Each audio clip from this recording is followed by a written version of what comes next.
right, welcome to Discernment Now. My name is Rich Van Every, and this is Kevin Anthony, and we are here again to bring you some more intellectual thought and critical thinking in the practice of discernment, which is a ongoing evolutionary challenge for all of us, really. Yeah, and that's really the point of this show, is to present to you some facts, give you some ideas to think about, and get your brain working a little bit. Yeah. So we have some exciting stories this week. We're going to focus on the media highlights that we have felt need to be addressed. And we'll start off with the very first one to do with this bank crisis that is not the first, but certainly perhaps the biggest of its kind in quite some time. A lot of people are thinking this is the beginning of perhaps something more. Well, it could be. The thing is, we don't know. Right. And if we've learned anything from the past 2 decades and some of the financial troubles that we've had, it likely could be. A lot of times people are talking about these quote unquote black swan events. And so they'll say something like, well, the system is fine. But if we have one black swan event, the whole thing could come down. And so that's been the fear with the financial system for a long time. And so people now are going, is this the black swan event? Is this the thing that is going to bring it all down? I'm not sure that it is yet, but it's worth keeping an eye on. Now, of course, there are other interesting little tidbits with this particular story as well. I just saw an article today that said that I can't remember if it was the CEO or somebody high up in the bank sold a ton of shares like 2 weeks before the bank crashed. So, you know, those are always interesting things. Like, okay, somebody knew something was going to happen, and the question is, were they looking at it and saying, oh, this is inevitable, like we really effed up and this is what's going to happen, I'm going to bail? Or was there someone saying, okay, look, here's what we would like you to do. We want to crash your bank to accomplish this agenda, so we're giving you a heads up so that you can get out. Yeah. I don't know which one it is, but the point is you should just think about those things when you see those types of stories. It's not a coincidence that he sold those shares before the bank went under. Right. So, yeah, Silicon Valley Bank. You know, just the name alone gives me the creeps. I mean, we certainly have, you know, a couple different things to look at here. One of them is the reactionary consequences of such a crisis, which may be perhaps have some relevance or truth behind it, but more likely corruption that then would instigate people to pull their money out of the bank. Well, so yeah, what you're alluding to is the idea, the theory that's out there that maybe this was engineered to specifically create bank runs so that they could then step in and say, this is why we need to do something like a central bank digital currency. I don't know if that's the case. It's too early to tell yet. However, what I will say is, remember, there is no such thing as coincidences. And we know that they are experimenting with central bank digital currencies in countries all around the world. Now, a few years ago, when people like myself were talking about central bank digital currencies, we were called conspiracy theories. They're never going to do that. This is ridiculous, right? Now we're finally at the point where not only are they admitting the technology exists, they're telling you outright this is what they want to do in the future. So just remember the whole problem, reaction, solution that they do over and over and over again. They create a problem. Problem is bank failures, right? That provokes a reaction. The reaction is bank runs. And then, oh, we have the solution. The solution is central bank digital currencies. I'm not saying that's what's happening in this situation. It's too early to tell yet, but I'm telling you, this is a very likely scenario. Now, of course, this brings up the discussion about central bank digital currencies, because I have this discussion a lot with people, and still a lot of people don't really understand the problem with central bank digital currencies. Right. Especially a lot of these young people who are really into trading crypto and stuff like that. Yeah. They're just like, yeah, it's just another crypto. Like, so what? I'll tell you, so what? So what is, if they can control that, they own you. They already kind of own you, but they really own you. Yes. Because they can decide what you spend that money on. Right now with cash, you can go spend that money on anything that you want. Anybody that accepts cash, you can buy their product or service from them. Well, What if they decide, we don't want you to be able to buy guns or ammunition, so your central bank digital currency just won't work for that? Or what if they don't want you to buy, we don't want you stocking up on food, so you're only allowed to use it for X amount of food per week, right? Or something like that. There's lots of controls that they can put on. And they can also do things like, we don't like what you said on social media, so we're just going to fine you and take money from you. Or they could literally just shut your finances down completely because you become a political enemy. And so why not just take away their ability to buy anything? You can't even buy a bottle of water or food. You will basically die. Right. Because you can't buy anything needed for survival. This is a real possibility. It is not really even, it's definitely not a conspiracy theory, but it's not even a conjecture. It's not even like, what if? If you go watch some of the videos of people from, say, the World Economic Forum talking about central bank digital currencies, they don't say it in the same terms that we're speaking about it now, but they'll say things like, it would give us greater control over this scenario and that scenario. And then it's only a very, very short step from their quote unquote helpful scenario to realize how it could be used for a harmful scenario. So central bank digital currencies are absolutely terrible for humanity. If they ever happen, humanity is absolutely finished, and we need to do everything we can to prevent that from happening. And so when we see something like bank runs and we think that maybe there's a possibility that they are steering us in that direction, we should be very careful. Yeah. So this definitely gives us an opportunity to know, like, hey, do I have all my eggs in one basket? Because I really am in the firm believer that you want to diversify your assets if you can, have some cash at home, and keep perhaps just enough money in the bank to keep keep your bills going and manage how you really expose yourself. Sure. In a normal scenario, you would want to have money in potentially more than one bank, if you have the ability to, and a lot of people don't these days, but to potentially have most of your money in the bank in the country you live, but potentially some money in banks outside of the country, so you're protected from specific economies crashing and specific banking systems crashing. And of course, having cash at home in case banks go on holiday, which has happened. We've seen it in our lifetime. So it could happen again, and it could happen much worse. Yeah. Also having things like precious metals. So having some of your money stored in precious metals.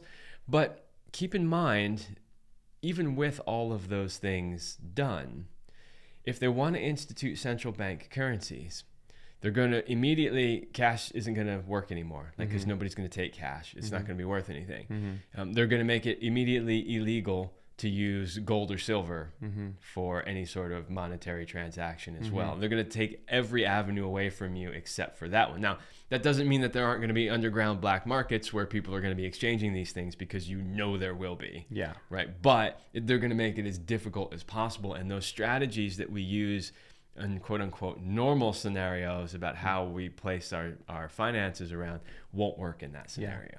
Yeah. So be careful not to play in with a quick reaction from these types of stories, but we're going to stay tuned, see where this leads, because it is just the beginning.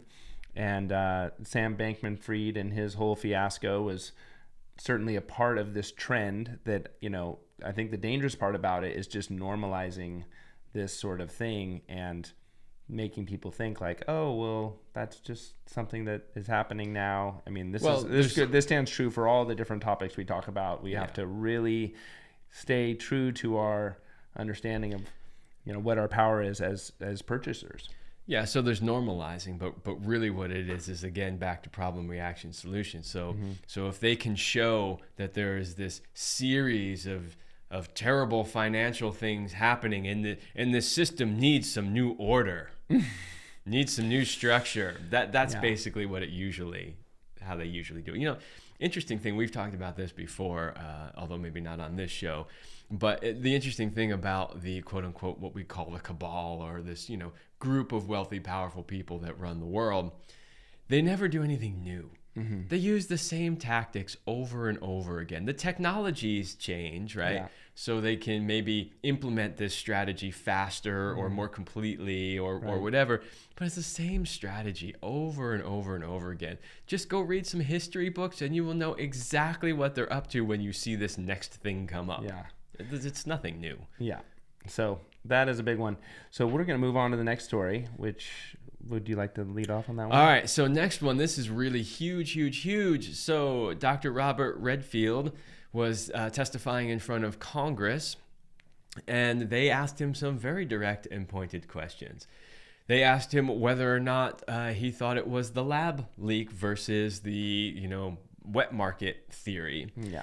To which he said that he firmly believed that it did indeed come from the Wuhan lab, which of course we all knew, but he's kind of really the first big expert to come out and say that publicly. He also mentioned in that testimony that when a group of people were getting together to have a call to figure out whether or not this really did come from the lab, he was not invited to the call. And he believes it's because he had already expressed that he believed that it most likely came from the lab. Yeah. And so they had this big meeting with people from NIH and NIAID, Tony Fauci, and all these people. And they didn't invite the director of the Center for Disease Control. So you have a disease that is out of control. And you don't invite the guy whose job it is to control diseases to the meeting. Well, yeah, that's because you know that he's not going to agree with you, so you intentionally leave him out. Yeah. Some other things that Dr. Redfield mentioned was that the COVID virus was indeed created in the lab using gain-of-function research, another thing that we've been saying for 3 years now. Yeah. And then lastly, that the government funded it. Now, if you have been following this stuff outside of the mainstream news, you knew all of this back in 2020. I knew all of this back in 2020. The information was out there. Not like immediately in the beginning when COVID first popped out, but within the first 3 to 4 months, as information started making its way out, we started learning all these little bits and pieces. We learned about the research starting at the University of North Carolina, Chapel Hill. We learned that Congress shut it down because they believed gain of function was too dangerous. Right. We learned that they then moved it over to the Wuhan lab. Yeah. We learned that Anthony Fauci's NIAID gave a company called EcoHealth Alliance a multi-million-dollar grant to do that research at the Wuhan lab. Yeah. We learned all of this pretty early on in 2020. However, it has been absolutely denied by anybody and everybody, including all the complicit media. Right. And so it's just now finally coming into the mainstream where people are going, yeah. So right now, nobody actually disputes, except for Anthony Fauci, nobody actually disputes that it came from the Wuhan lab. The only thing that they're debating is, did it escape accidentally or was it intentionally released? I have my own theory on that. We don't have any evidence either way, honestly. I have my own theory on it, but that's not the point. The point is pretty much everybody agrees at this point that this thing came from the Wuhan lab. The other thing is people are just now, however, starting to realize that this gain of function research is how it was made. Yeah. Because for several years now, anybody you talk to about this outside of alternative circles was like, no, that's just conspiracy theory, blah, blah, blah. Well, now we know for sure. I mean, we've known for sure for a long time. But when top virologists are coming out and going, we've looked at this thing, we can see the cleavage site. It's very obviously engineered. Yeah. So, and then just the very last piece is to talk a little bit more about the government funding part of it. Right. So I just talked about where the research started right here in the U.S., how Congress shut it down. It was moved to Wuhan, and then it was funded by U.S. taxpayer dollars. You should all be outraged that you paid for this. You paid for this out of your own pocket not really, obviously you didn't know you were paying for it, but you paid for it out of your own pocket for them to create this thing, unleash it on the world, and then destroy your businesses and kill your loved ones. Pretty incredible. Yeah, I mean, this is one of the things Dr. Redfield also addressed was that, he was disgruntled. I mean, because we've heard things from him in the past that have given us some question if he was really a good or bad guy. Oh, I don't believe he's a good guy. Yeah, I believe he's doing a CYA. Yeah. So, yeah, he's saving his own behind. But really, I feel that exposing the fact that true scientific method or science was not being applied whatsoever and that Fauci was clearly against that is shattering the whole trust the science narrative that so many of our friends and parents were buying for way too long. So that's one piece that I appreciate. I saw a great meme that said, trust the science is the most anti-science thing that has ever existed. Yeah. Questioning the science is how you actually do science. Yeah. Because that's what science is about. Science is you question things. You come up with a theory, right? A hypothesis, and then you design an experiment to see if your theory is correct, not to prove your hypothesis, to test it to see if it's correct without trying to steer it in a particular direction.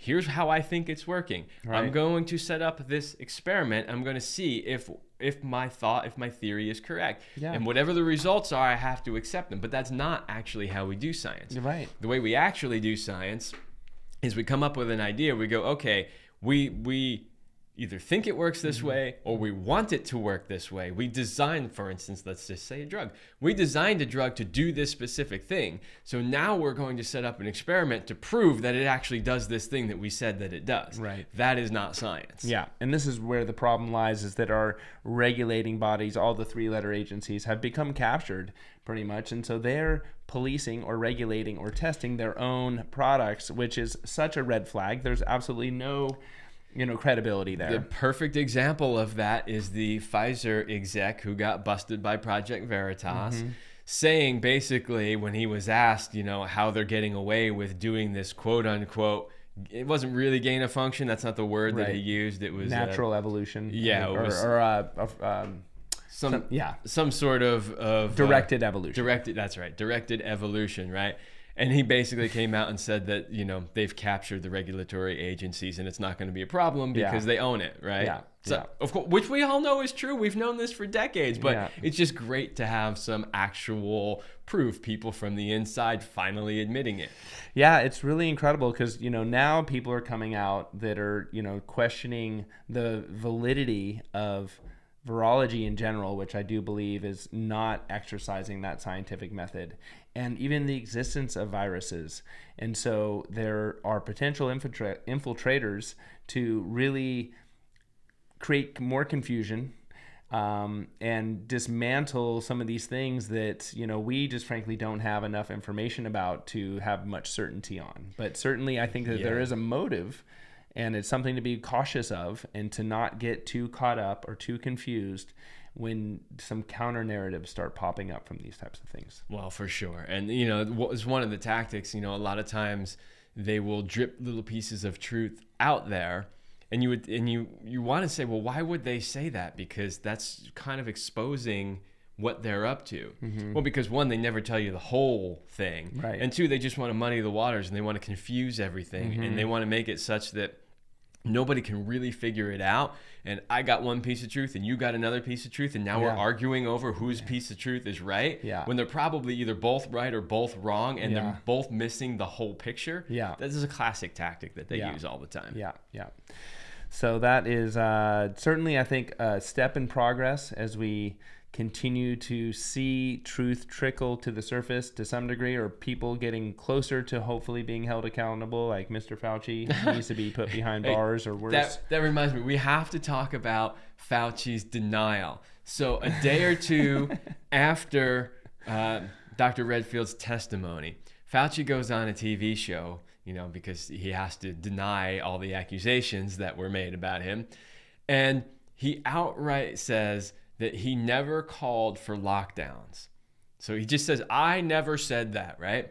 So go search on the internet. You will find it for the supercut version of Anthony Fauci. And all of the times he went on media It's like a 2-minute long supercut of little teeny sections of all the interviews Fauci did where he specifically called for lockdowns. It's hysterical. I love when people put these together because the very first piece of video is Fauci going, I never called for lockdowns, right? And then there's 2 minutes, a string of dozens of video clips of him calling for lockdowns. Yeah. So it's I was talking about this to somebody the other day, and I said, I'm at a point with this stuff where I just laugh at it, whereas a lot of people get really upset over it. And I go, it's just a clown show. Yeah. It is all a clown show. Yeah.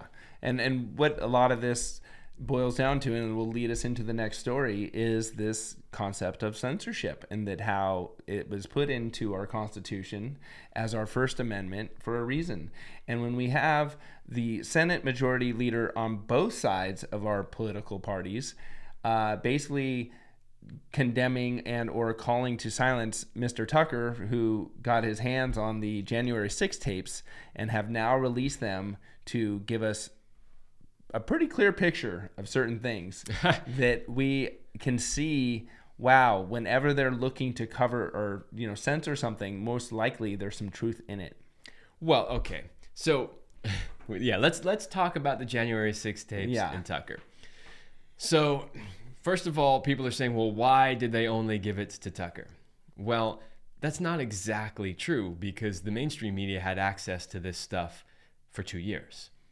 And the other big criticism of the mainstream media is we can't just give it to Tucker because Tucker's going to selectively edit it and only show you certain bits. Right. Well, but hold on a second.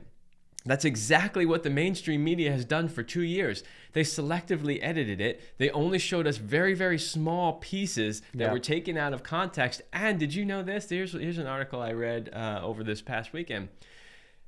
They actually added sound effects into some of the videos. So a lot of this video footage doesn't have any sound because they're just from security cameras that don't record sound. Right. It's just video. So, but what they did was they went and they put sound in, screams and like commotion and chaos sounds into the video. So some of that video that you've watched for the last 2 years that has audio is fake. Yeah. It's fake because the audio is not the real audio for the video. They did it to make it seem more dramatic. So the very thing that the media is complaining about being that Tucker's going to selectively edit and only show you certain things and take it out of context, is exactly what the mainstream media has done for the last 2 years. Mm-hmm. Okay, so there's that, right? But we also have to talk about what we've seen so far in the releases that Tucker has done.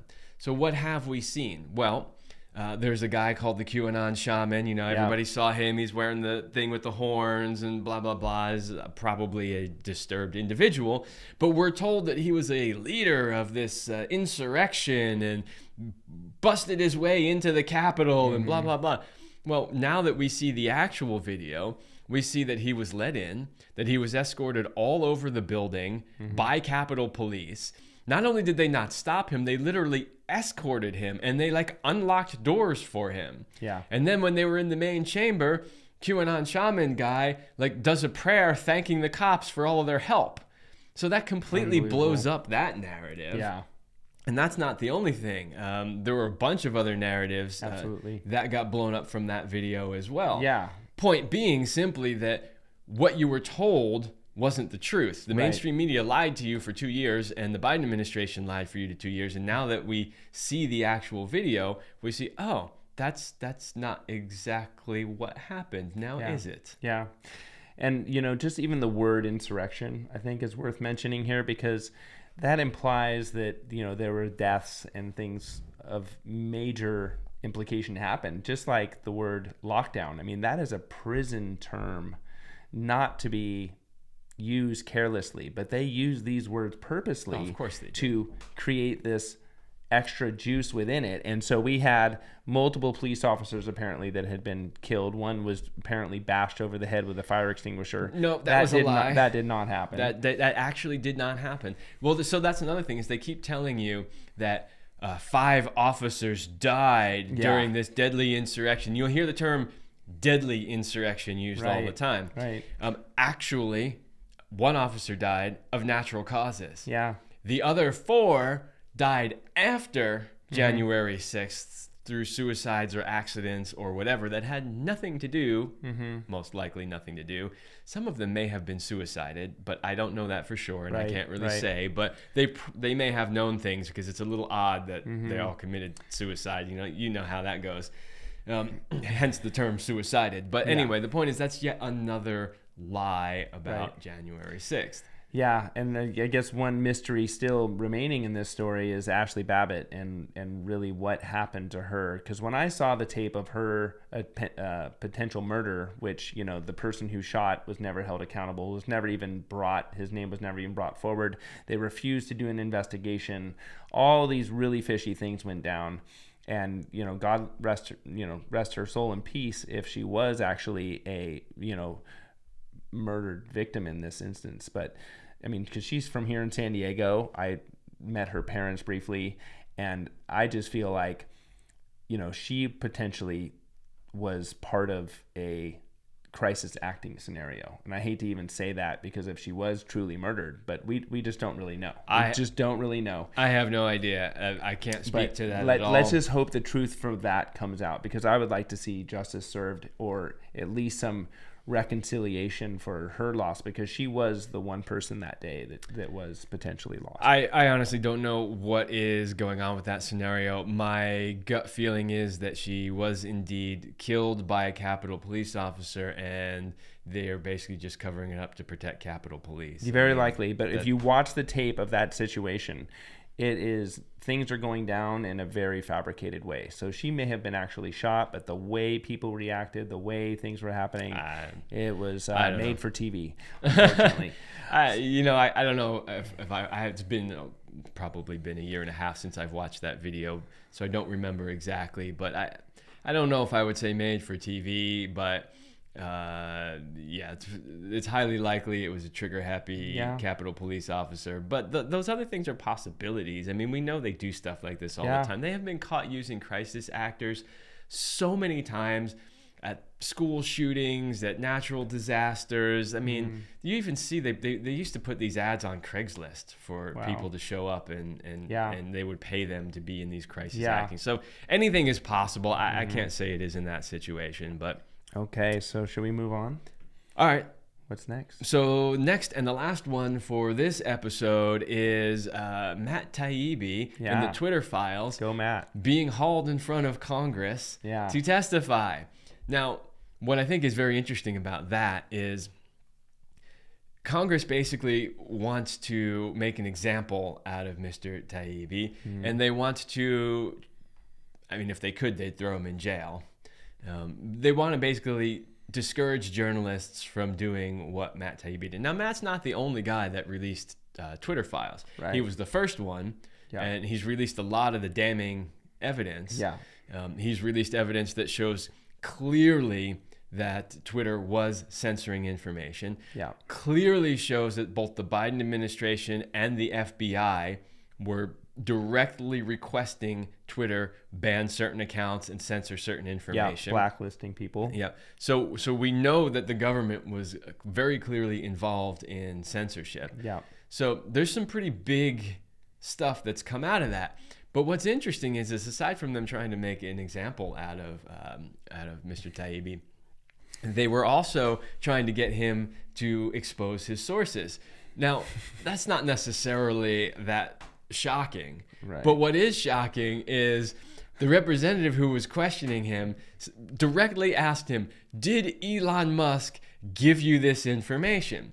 To which Matt said, as I said in my piece, sources with inside Twitter, or something to that effect. Because as you know, we have freedom of press in this country, or we supposedly do. It's supposed to be protected by the Constitution. And sources, journalists do not have to give them up. Why? Because if they did, nobody would come forward because they'd be afraid of the repercussions of doing so.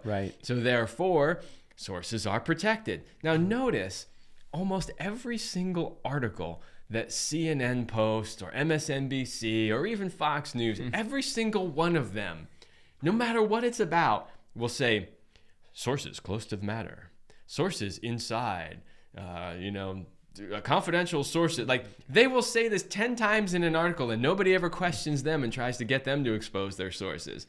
But then when an actual journalist like Matt Taibbi comes out and exposes something, now it's like, we demand to know who your sources are, right? And then Jim Jordan jumps in and says, hey, are you trying to get him to reveal his sources? Because it sure sounds like it to me. And she goes, no, I'm not. And he's like, yeah, you are. We just heard you ask the question. Yeah. She's like, I never asked that question. I'm like, here we are back to Clown World again. Oh my gosh. Were we not watching that video? We all heard Yeah. you ask him who gave you the information. You asked the question 3 times in 3 different ways, trying to get him to tell you who gave him the information. You were asking for his sources, and then you openly denied it seconds later. Literally seconds later. Yeah. Clown show. Yeah. This is the value of live television. Honestly, I think sometimes people forget they're on live television.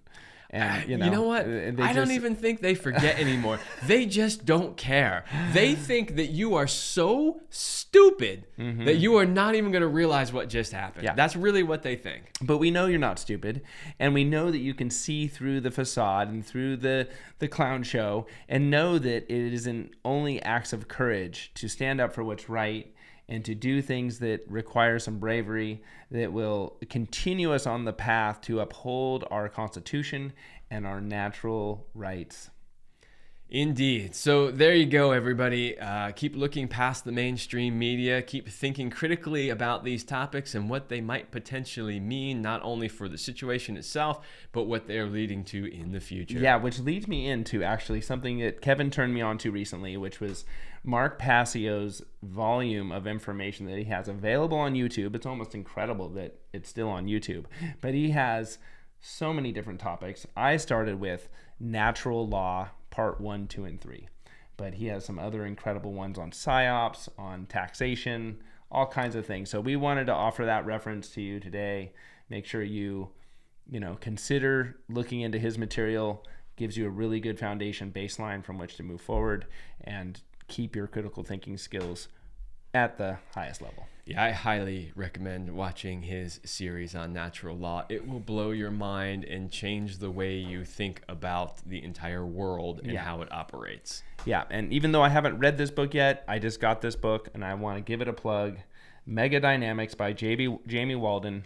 This guy is a boss. He's a Christian and a patriot, and he sees and knows that all these things that may seem like ancillary independent issues are culminating to really take our rights and freedoms away. So I commend him for writing such an incredible book to bring out the inner warrior in us and to have us stand up on all fronts. So with that, thanks for watching and have a beautiful rest of your week.